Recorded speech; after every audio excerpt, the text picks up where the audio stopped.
Hi Refined followers, Marta Locklear here. I know it's been a little while in between videos, but we are finally back into the swing of things. It's been a busy couple of months. If you haven't seen it already, we have a brand new website. It took a lot of man hours to get that website together. All new logos, branding, and we've been traveling and shoots. So we had to put YouTube on hold for just a little bit, but we are getting back into the swing of things. And today we are bringing you a gorgeous bridal editorial by Caroline Tran herself, and we are going to be using our collaboration presets with Caroline today, the Refined times Caroline Tran presets. And we have a little bit of everything today. I've got some film scans in here so I can show you guys some film matching. And then we've got some tricky light that we're going to work with, a variety of light. We've got very cool dark shadowy light. We have very warm light.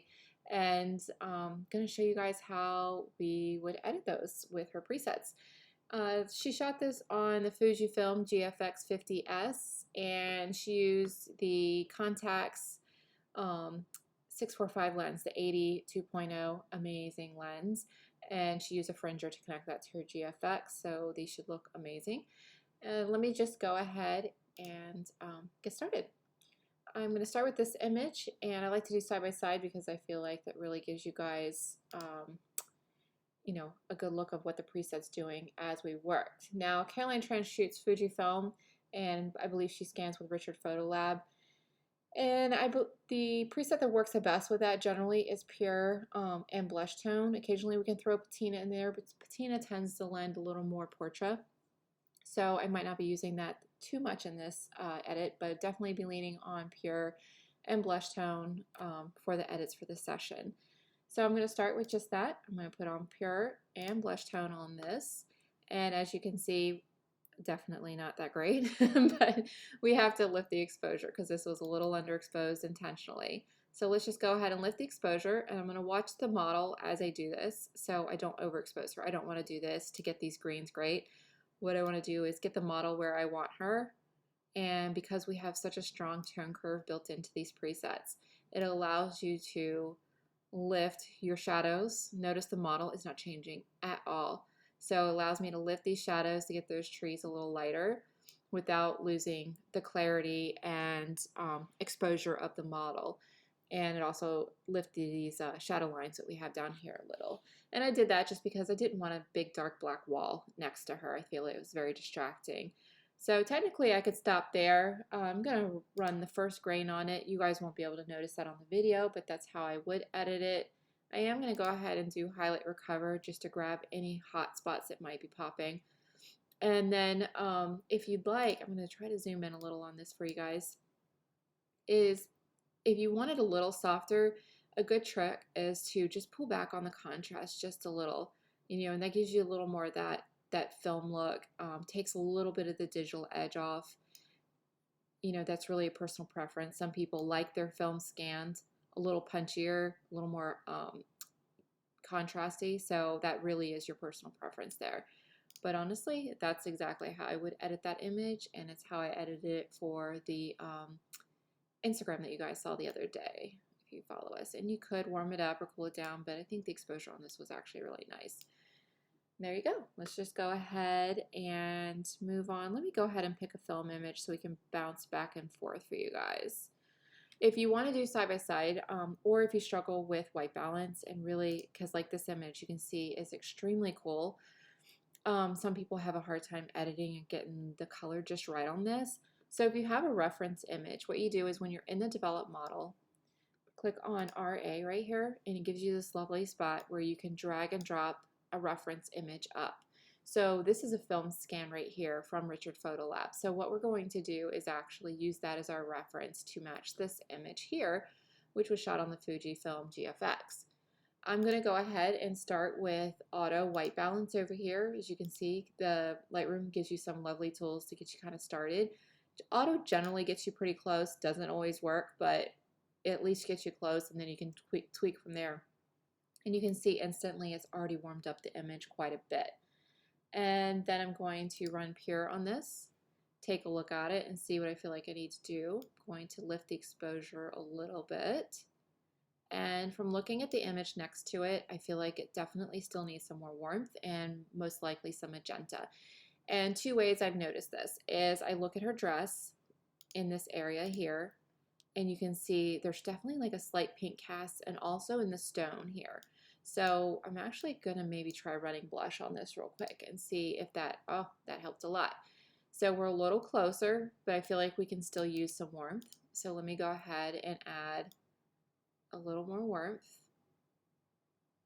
until I feel like, and I'm watching her skin like right in these areas, and you can see it's almost identical. The blue stayed perfect in her eyes. We have the same contrast. Hair color looks great. The blues in the framing look great. Stone is almost identical. And honestly, that's where I could stop. This was obviously shot at a lower f-stop, and I'm probably going to guess this was done at 2.0, being that's on the Contax 80 millimeter, but this was done at 2.8, so we don't have quite as much depth of field. So a little trick, like I showed you in the last image, is to kind of pull back on this contrast a little and see how that automatically kind of softens that up a little for you. And if you want, you can also soften it a little more with lifting these shadows in the background. You can watch this area in here. I'm going to put this here, and I am going to add just a smidge of pink in here. And there you go. That's how you edit it. And of course, crop. And it won't let me crop in here because I'm doing the reference. So let me go ahead and do that real quick. Let's get it nice and straight. Let's go ahead and pull it in tight so we can compare the two side by side. There we go. And I am going to put a little more warmth in this. And you can see as you just kind of look back and forth between the two, you can really get a feel. Now, if these were in a lineup through, you know, a gallery, you probably wouldn't notice the difference between the two. Of course, us photographers can usually pick it out, but a client, they're pretty close together. Let me go ahead and move on to the next image so this video isn't super duper long. Now you can see here we have a very warm image. So what I'm going to do is see what auto does for me to get started. It should cool it down quite a bit. So instantly I'm closer to a more natural white balance. Then I'm going to run pure, and I'm going to just lift the exposure, and I'm going to lift the shadows. And that's because I don't want to blow out this dress, and I don't want to blow out her skin too much. So I'm kind of meeting in the middle between exposure and the shadows. And I'm actually going to cool it down a little more. And pull back the contrast just a touch. And, oh, wrong one. I like the first grain. And there you go. That's how fast that was. There really isn't anything else I could do. Highlight, recover, just to kind of pull off the edges a little. And nice and easy. White balance is huge for editing, so you have to get used to that. Looks like I was already playing with that one.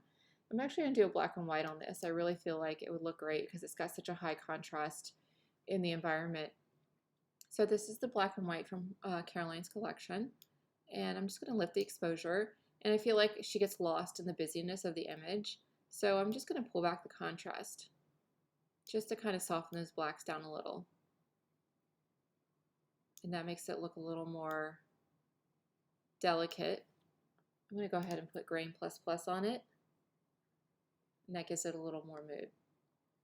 And there you go. Honestly, that's all I would do to that image. Let's go ahead and let's find another, see if we've got another film one in here. Oop, let me click on this. Nope, wrong one. Let's see here. All right, so I didn't have an exact shot from this to duplicate, but this is the same area, a little bit of a different perspective and different models, but the same color story. So I'm going to use this as my reference to get this very backlit and very cool image edited to get closer to this look. So same thing, I'm going to run pure, and I'm going to go ahead and run auto and see what it gives me. It looks like it warmed it up maybe a little more than I wanted, but what I'm going to do is get my exposure about where I want it, and then I'm going to tweak the white balance from there. And this is a good reason why having a reference image, even if it's not from the shoot, but if you find something that's similar or at least in the right skin tones that you're looking for, you can usually use it as a reference to match And then I'm going to add a little bit of magenta in here because they definitely got a lot more pink in the film scan on this. So I'm just going to add a bit of that in there. I'm going to back off the contrast a little just to soften things up because it looks like the edges were lifted quite a bit in the film scans. And let me lift the shadows instead of the exposure for the rest. And it looks like I can add a little more warmth, just a touch. See, the blues look good. Pinks look good. Skin is warm with a slight pink edge. Probably even add a little more if I wanted to. Greens look great. Greens look great. Add in the green. A little highlight recover. There you go. Now, if I had edited that without the reference image, I might have even ended up too warm or too cool, but it really does help, especially if you struggle with white balance and just knowing film scans in general. The preset can only do so much, but when it comes down to white balance, it's going to be on your eye to get that correct. Go ahead and move on to the next image. You can see this is heavily shaded. We've got some very saturated greens here. We have an almost blown out section here. So we've got a lot of little things to work with on this image. So I'm going to go ahead and start. Let's go ahead and start with pure. And let's go ahead and put on blush tone. See what auto does for us. It actually cooled it down more, and I don't like that. So I'm going to stick with what I had. And I'm going to lift, keeping a very close eye on this white area in her white dress, because I'm going to pull back the other whites in a moment. So I'm going to get those as far as I feel like I can push them without going too far. I'm going to go ahead and click Highlight Recover, and then I'm going to lift the rest from the base in the shadows. And again, this works with our presets because we have a very strong tone curve built in, so we don't lose any of the depth and detail as we lift these shadows. It literally just lifts the shadows. And I'm going to cool this down just a smidge. And maybe add a tiny bit of magenta in. When you add a magenta, especially when you're dealing with green and possible green color casts, because this light is coming down and hitting, and that will bounce back up on her, and you can actually see it kind of in these areas here. The magenta helps neutralize those greens. It helps take it off of her body, but also tends to soften it in these areas as well, so they're not so strong and apparent. I'm actually going to pull off the blacks a little just to soften this up a little. You notice how that just softens things a little bit there. And there you go. And of course, you would run grain and move on. Now this image, I want to show you a couple, I want to show you pure and patina on this because I felt it looked great. Here's patina. I'm just going to run it straight. Honestly, you could go with that. I've seen some beautiful work that looks just like that, and patina really gives you that kind of punchier, darker, moody look that's kind of getting really popular right now. I'm seeing more and more of it, and patina does that for you, and you just don't touch it. You just leave it alone. But if you want to get it closer to, say, a portrait film, a little more medium format, just lift your exposure just like you would do with pure. And I'm going to pull back on the warmth just a little bit on this because I feel like it just looks better cool. And I would honestly leave it right there. It looks stunning. There's really nothing else you need to do that. But let me go ahead and put this over here and reset this and show you the same image in pure. And let's go ahead and lift the exposure. And I'm going to go ahead and back off of the white balance a little, just cool it down just a touch, maybe a little magenta, just to give a little more of that Fuji Film touch. So there's the two presets side by side. This is more of a kind of timeless, classic, stand the test of time. The greens look a little more natural, her skin's a little more natural, and this one just has a little more of that punch to it. It could lean a little portrait, it could lean a little hectare, depending on how you edit the white balance. And it leans that little bit of a darker, moody look. But they're in the same collection. You can get two completely different vibes quickly and easily. Just depends on what you like. All right, let's go ahead and move on to this. And you can see this is heavily shaded. Lots of green cast. I mean, they are very yellow green in here because of these trees. I'm going to go ahead and crop this down just to get rid of some of this excess tree and keep us focused on these models. Right here. And let's go ahead and put our side by side back up. And I'm going to run pure. And I'm going to wait on blush tone. Let's take a look and see what auto does for us. It actually warmed it up. I don't want that. So I will hand tweak from there, and I'm going to lift until I get the lightest parts where I want them. I'm not as worried about this little area back here because it's not very distracting. So I'm looking at this lightness of their dresses because this is an editorial.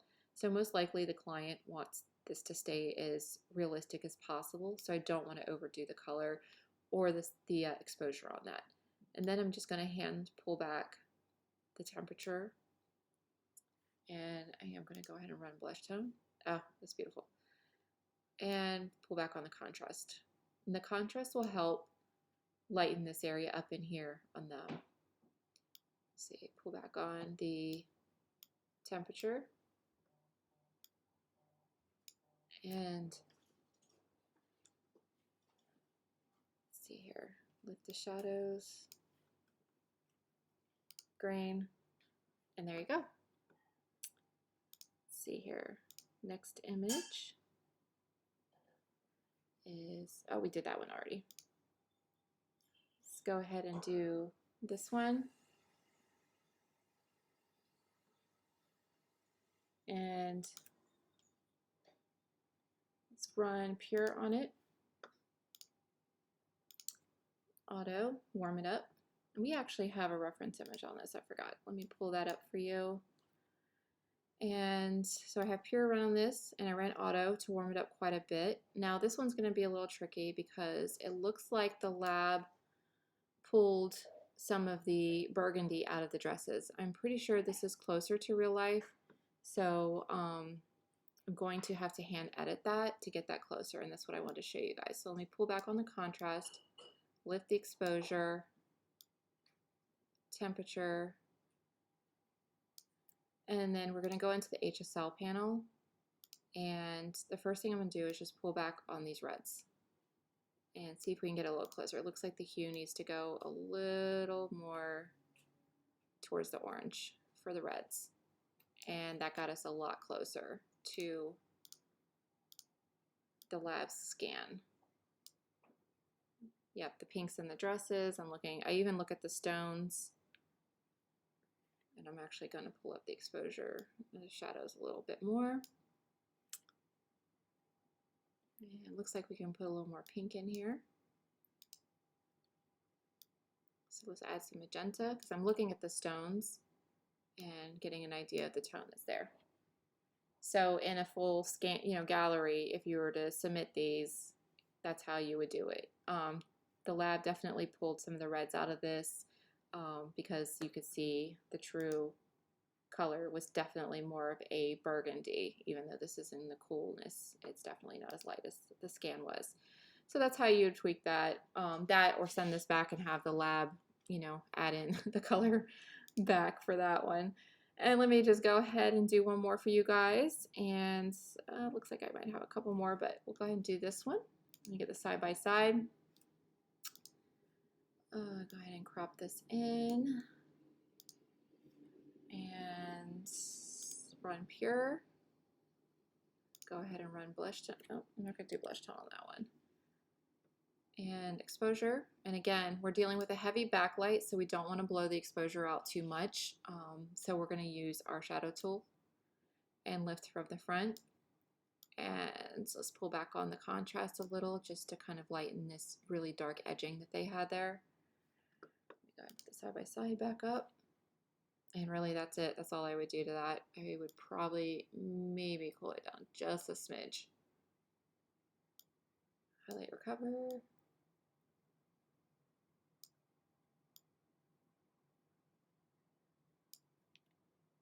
There you go.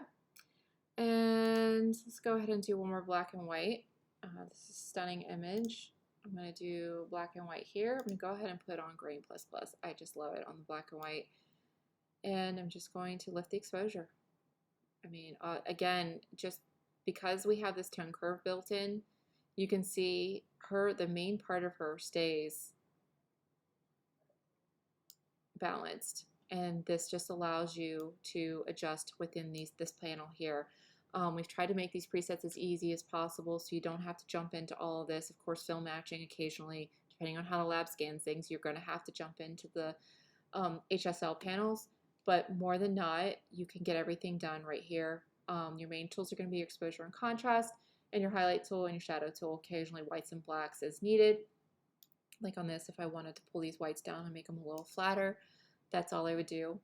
Let me go ahead and throw a sepia on there real quick for you, just so you guys can see that for those who don't know it very well. And it's just a little bit of an older film tone look. And there you go. That's editing with Refined Times Caroline Tran on an editorial with some film scans. Definitely please click that subscribe button down below. We would love to have you guys follow along. We are getting back into the swing of things and should be uploading YouTube videos more often. Let us know if you have any questions or comments in the below, and we'll definitely answer those for you. And thank you very much, and have the rest of a great summer.